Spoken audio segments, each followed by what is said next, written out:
Hi everyone.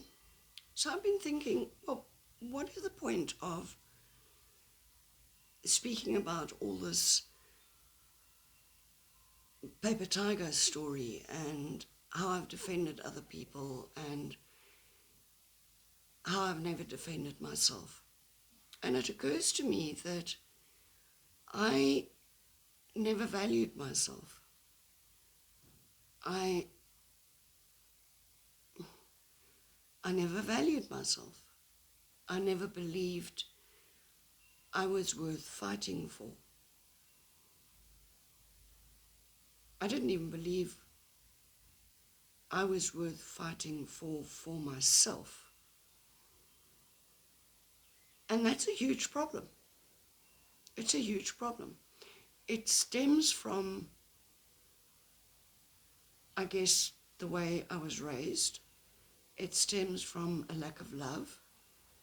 It stems from parents who couldn't value me, parents who couldn't see any worth in me, parents who believed, well, you're supposed to get married and have children, barefoot and pregnant in the kitchen by the time you turn 18.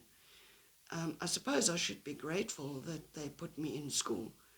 I suppose I should be grateful that I was allowed to get, I don't know what they call it now, grade 12 or whatever it is, when in my day it was called matric. I suppose I should be grateful they actually did that for me. Because to my parents, as a girl, I had no value. I had no value except to get married and have children.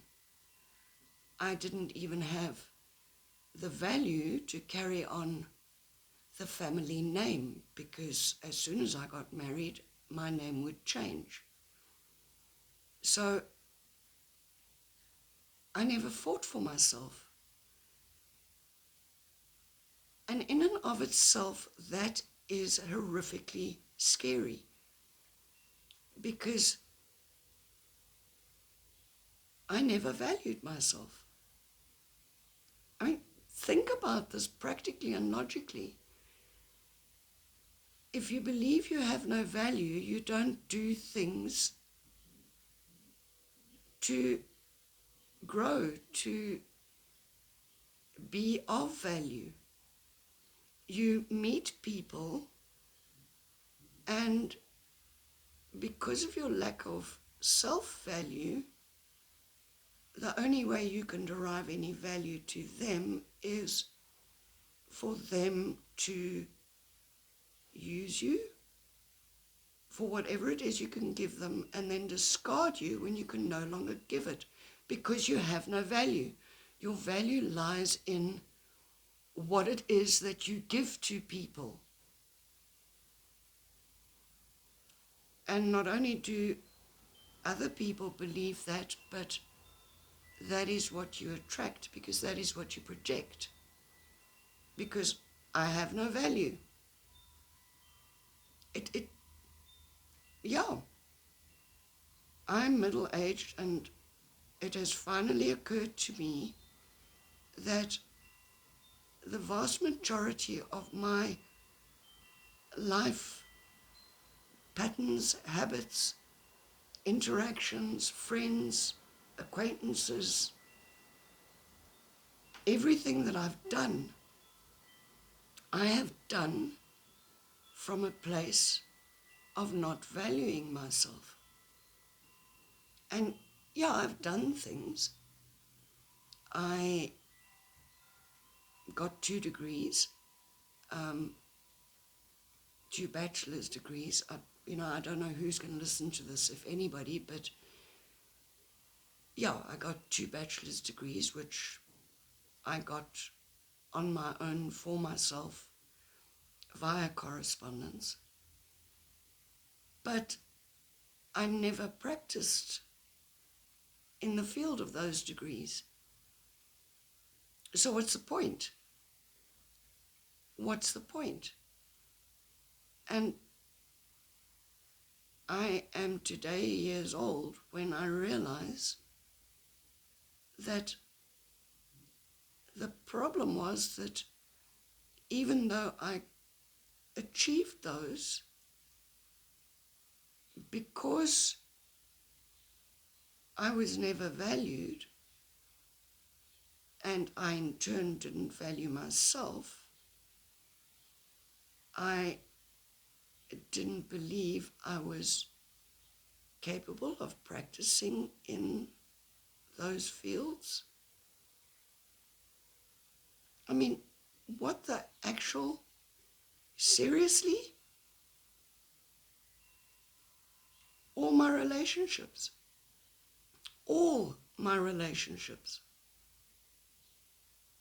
were based on the belief that I wasn't good enough. And it all stems from a mother and father who were incapable of love and who did not value me. Whether they valued my siblings is neither here nor there. This isn't about them. This is about me. Because right now I need to figure out how on earth I fix the toxicity, excuse me, those individuals created in my life. You know, I think back to different periods in my childhood, and the alive brother told me I wasn't good looking. He told me I was vain. He told me I was fat. He told me I shouldn't sing because my voice is terrible. He systematically broke me down. So I stopped singing. I used to be in the choir. I used to be able to sing. And as I've grown older, I've been sabotaging my throat and smoking far too many cigarettes. As my life has gone on, I have increased the number of cigarettes I smoke, and it occurs to me that besides the fact that I'm actually trying to catch some dastardly disease and die a premature death, I have been trying to block my voice. And this is why I clear my throat every 5 minutes, because I don't want to speak out. I don't believe I have anything of value to share with myself, let alone with the world, let alone with any other individual. I think there is one person who does find value in what I've had to share. And oddly enough, he asks me for advice and he bounces problems off me. And we come up with ideas and solutions, and I surprise myself. I surprise myself that I figure something out that somebody else couldn't figure out or they hadn't seen for themselves. Because to me, I have no value. And maybe that's why I can't find a point to anything. Maybe that's why I can't see any reason to exist on this planet. Because, let's face it, the vast majority of people I have known have thrown me away in some shape, form, or size. And if I had value, they wouldn't have thrown me away, would they? Would they have thrown me away? Or would they have fought to keep me in their lives? Would they have fought to be a part of my existence? Because I fight for people who I value. I communicate my displeasure when somebody does something to hurt me in an attempt to fix it. In fact, I'm infamous for being misfix-it. Something goes wrong and I spring into action to fix it. What am I going to do? How am I going to fix this? But other people throw me away. They literally throw me away as if I am rubbish. And it's hardly any wonder, because I myself don't value myself. I mean, why on earth would anyone value me if I can't value myself? Why on earth would anyone look at me and say, gee, I sort of want to keep this person in my life. I want to apologize for what I've done. I want to, I don't know, make what I've done better, make it right. I want to speak with this person. I want to keep this person in my life. And if they valued me, they would do that, wouldn't they? Wouldn't they try and keep me in their life? And yet people don't.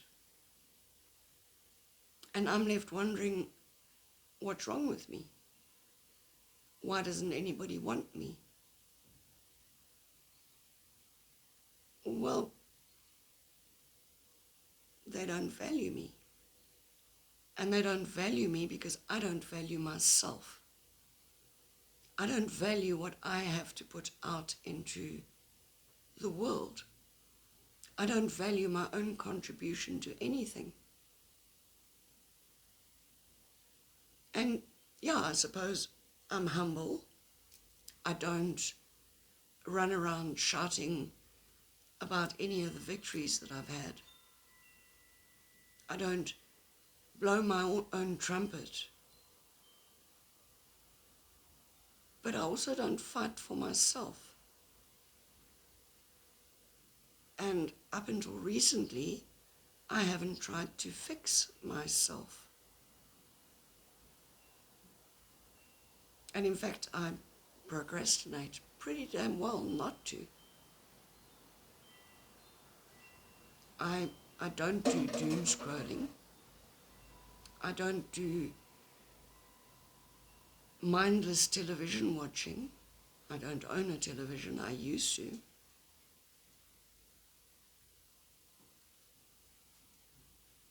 But I don't nourish my brain. I don't try to make a better life for myself. I have basically, for the last 7 years, accepted that everything I worked really hard for 30 years was pulled out from under me. And that's that. I just accepted it. Because what am I supposed to do? Start again? What for? And how? How do I do it? How do I begin again when, first of all, I live in South Africa, and with the, I don't know how many B's and how many E's, but it's broad-based based black economic empowerment, equity, or something. Something to that effect. A whole bunch of B's and a whole bunch of E's. No W. No F. So as a white female, I can't start again. I have got too many qualifications to start at the bottom. I can't be a cashier because companies are trying to meet their BBBBE quota. I can't learn my way through a position. Believe me, I've tried applying for junior positions where they might negotiate having a white female. But they look at my qualifications and they say, "Are you too qualified? You'll get bored." Well, how about I get money to buy food? How about I get money so that I can grow and learn within a company? You know, America has DEI. I'm not quite sure what the letters stand for, but it's supposed to be equitable employment, bringing everything back into equity. And it's all supposed to be based around fairness. Now, my question is, how fair is it to have a qualified person willing, able to work, not being able to get work because of their skin color? You know, in 1994, South Africa had a referendum, and I voted for one man, one vote, because I believe everybody should be employed on their merit. On their merit, not on their skin color. On what they have achieved, on what they have learned, on their knowledge, on their ability, not on their skin color. The university systems are all loaded. So you can have a white matriculant who has 9 distinctions and cannot get into a university because they don't meet the quota. The university needs to meet a specific quota. Where is the fairness in that? Where is the equity in that? Why are people who have value not being valued? Why are they being shown they have no value? I always believed that a black person who was willing and able to be educated and qualified should be employed and paid at the same rate as any other person. When I started work on the 6th of January 1986, I was employed by the bank, and my salary was 336 Rand per month. Now, in those days, that was a fair amount of money. I started on the same day as 2 men. The one guy had been to the army, and he started on 529 Rand per month. So he effectively had his matric qualification and national service. The other guy had been to university, And he started on 700 and something rand. Realistically, I should have been started at the same rate as the guy who had been to the army. But I was a female. I was female, and therefore I was automatically paid less than a man. How does that even work? How do you base my value upon my gender? How do you base my value upon my skin color? You know, the entire system worldwide is skewed to so-called minority groups who have been underprivileged. When will a woman be seen as underprivileged? When will the patriarchy, because we do live in a patriarchal society, when will the patriarchy recognize and value a woman as an equal? And again, I'm going to tell you, I'm not a burn the bra, feminist, liberalist, run around chanting and burning things. I'm not one of those people. I am female. That is my gender. It does not create an incapacity in my brain power.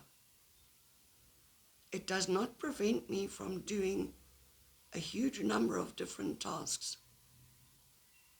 In fairness, my physical strength would preclude me from doing certain physical labor. There are, however, females who are able physically to do that type of physical labor, but they are discriminated against. Why?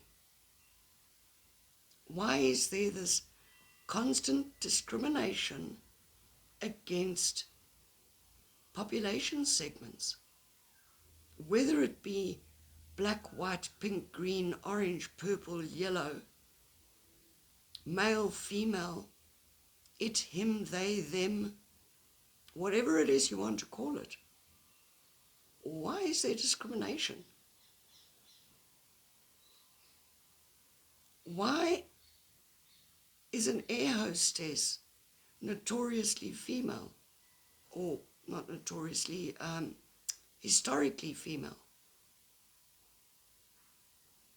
In the old days, you didn't get a male air hostess. It was called an air hostess. Hostess.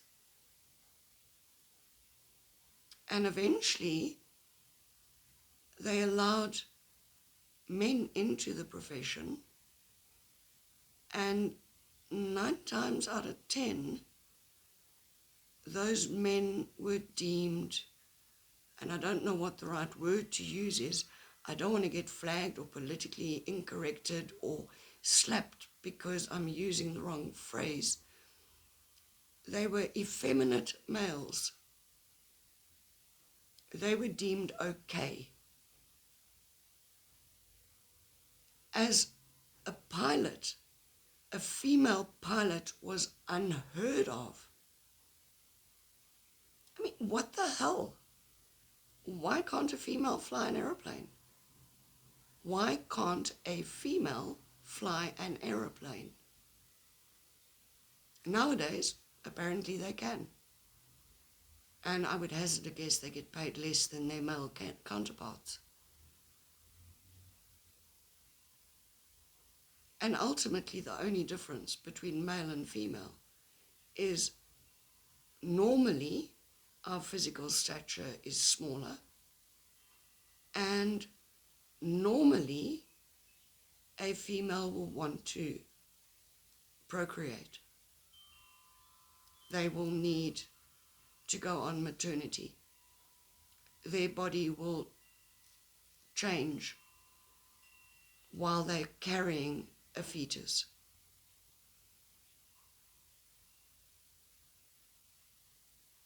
But that doesn't mean my brain isn't capable. That doesn't mean I'm not able to do certain functions. That doesn't mean I should be paid less with the same education as somebody else. It also doesn't mean I should be paid more. It should be equitable. So why is there discrimination not only in the workplace, but in the entire world? And please, I don't want men in the ladies' bathrooms. I don't want male prisoners in female prisons, or vice versa. I don't want that. We are a different gender. I take my hat off to President Trump for squashing the 800 odd genders that were sucked out of thin air in the last few years and declaring there are two genders, male and female. And no, I am not against the LGBTQ, alphabet soup that carries on. I don't care what they do. I don't care if you change your gender from female to male, from male to female. I don't care if you decide you're going to stay male and be effeminate, or you're going to stay female and be more masculine. I don't care.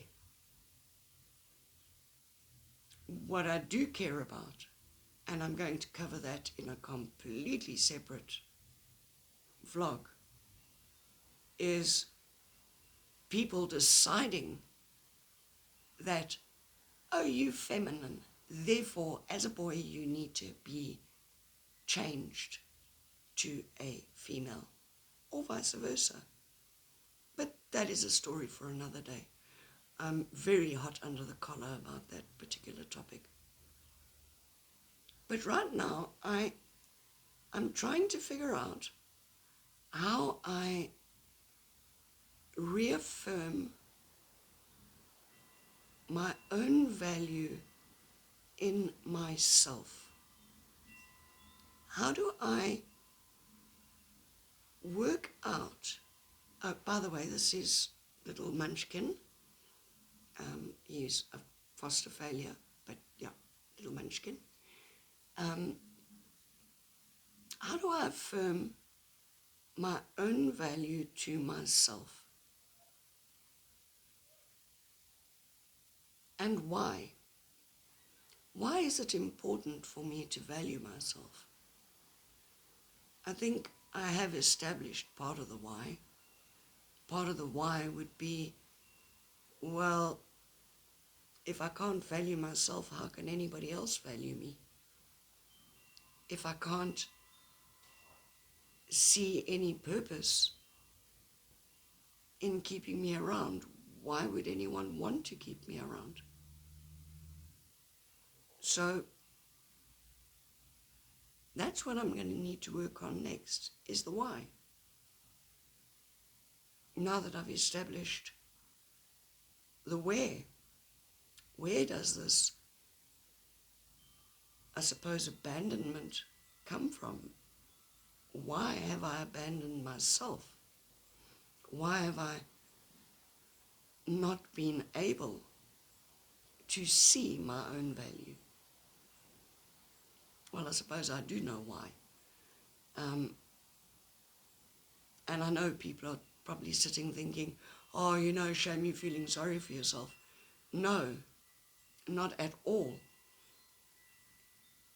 In order to heal, in order to fix, I need to figure out what's broken.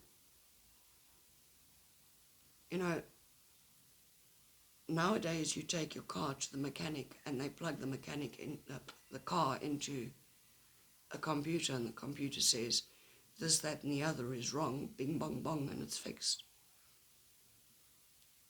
In my day, you took your car to the mechanic, and the mechanic would strip the car apart to find out what that strange clanking sound was. Well, I got to figure out what the strange clanking sound is. And that is actually what I'm doing here, is finding out what the strange clanking sound is. Why has what's happened? Anyway, that's me for today. I hope you have an absolutely great day.